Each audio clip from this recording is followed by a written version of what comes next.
1 сәуір күлкі күні. Әзілге толы бұл күннің шыққан жылы мен тегі әлі күнге дейін беймәлім. Бір қызығы, бұл күн Франция, Англия, Америкада ақмақтар күні. Испанияда дөкірлер, Үндістанда тоқылдақ, Жапонияда қуыршақтар, Шотландияда тепкі күні деп аталады.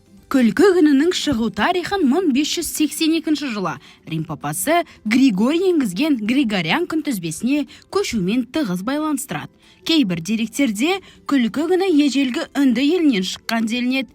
Үндістанда 31 наурызда әзіл оспақ күні атап өтіледі. Күлкі өмірді ұзартады деген сөз текке айтылмаған. Күлген кезде бөлінетін эндорфиндер бақыт гормондары ауруды баса алатын қасиетке ие. Егер адам позитивті ойлап күле білсе, аурудан тез айығады. Күлдіре білу де үлкен өнер. Бір кездегі сатираға жыл құсындай жаңалық әкелген еліміздің бір туар азаматтарын атап өтпеске болмайды.